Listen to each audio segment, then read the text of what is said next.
Selamat siang. Pada hari ini saya ingin menyampaikan suatu kelainan ataupun keluhan yang sering terjadi pada wanita mulai dari masa remaja sampai wanita usia reproduksi, yaitu adalah nyeri haid atau disebut sebagai dysmenorrhea. Nah, dysmenorrhea ini adalah kram menstruasi yang menyakitkan dan terjadinya sebelum maupun selama menstruasi. Dan ini sebetulnya merupakan kondisi umum ya pada orang yang sedang menstruasi. Ya, tapi kita bagi dua. Di sini nyeri haid atau dysmenorrhea ini adalah dysmenorrhea primer dan dysmenorrhea sekunder. Nah, dysmenorrhea primer ini adalah apabila anatomi panggul si wanita tersebut tidak ada kelainan, semua normal. Dan ini umumnya terjadi pada masa awal menstruasi atau kita sebut sebagai menarche dan sampai beberapa tahun kemudian. Jadi sering terjadi pada remaja. Dan ini adalah disebabkan oleh karena kontraksi rahim, alami rahim, ya.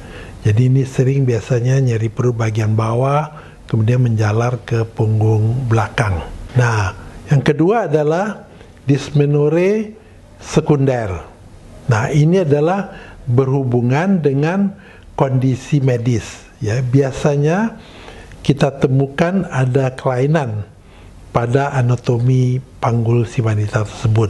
Sebagai contoh, misalnya adalah endometriosis. Ya, endometriosis ini bisa terjadi pada ovarium atau indung telur si wanita tersebut, ataupun bisa juga terjadi pada otot-otot rahim.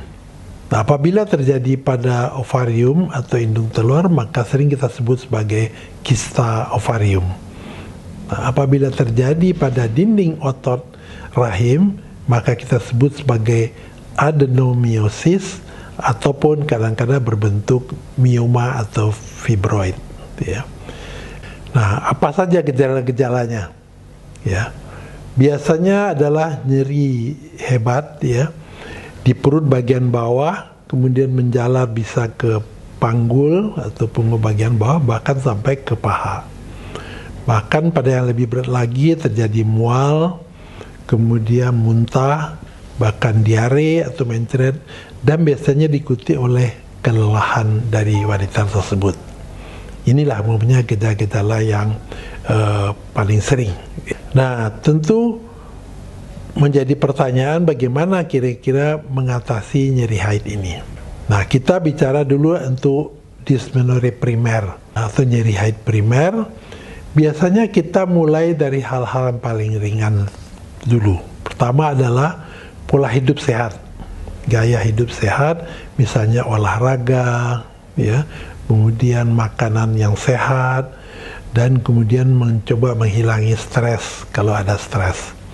Ya, apabila ini belum berhasil, kita bisa mencoba memakai bantal panas. Ya, bantal panas ini kita letakkan di perut bagian bawah untuk mengundurkan otot dan mengurangi rasa sakit. Apabila ini nggak berhasil juga, maka baru kita mulai mungkin memberikan obat-obatan anti sakit. Ya, kita mulai mungkin dari yang paling ringan, misalnya seperti Panadol, kemudian misalnya sampai kepada yang paling berat, yaitu misalnya adalah antiinflamasi non-steroid. Ya, itu biasanya cukup ampuh, bisa diberikan per oral, bahkan bisa juga diberikan per rektal. Bila ini tidak juga menolong, baru kita mungkin mencoba terapi hormonal. Terapi hormonal ini bisa berbentuk PLKB, ya, ataupun kalau bagi yang sudah menikah, kita bisa pasang IUD hormonal. Ini untuk membantu keparahan keramnya dan mengatur atau menghentikan, mengurangi menstruasinya. Nah, pada pengobatan dysmenorrhea sekunder itu tergantung daripada kelainan apa yang diderita wanita tersebut. Ya, tadi saya sudah mengatakan bisa kista, bisa adenomiosis, bisa mioma atau fibroid. Nah, dalam keadaan ini, maka sebaiknya si wanita tersebut mengadakan konsultasi dengan spesialis ginekologi. Karena nanti akan dicarikan solusinya adalah berbentuk sesuai dengan kelainannya. Ya, itu juga bisa diberikan penguatan hormonal maupun sampai kepada mungkin tindakan operasi. Tapi itu akan dipilihkan oleh spesialis ginekologi. Nah, bagaimana untuk kita tahu apakah si wanita itu menderita dismenore primer atau sekunder? Biasanya kita melakukan pemeriksaan yang paling non-invasif yaitu ultrasound atau USG. Sehingga kita bisa tahu apakah anatomi panggul wanita itu normal ataukah ada kelainan. Nah, setelah itu baru kita mulai mengobati seperti yang dikemukakan tadi. Demikianlah, mudah-mudahan hal ini dapat membantu para remaja sampai para ibu-ibu yang mengalami nyeri haid. Terima kasih.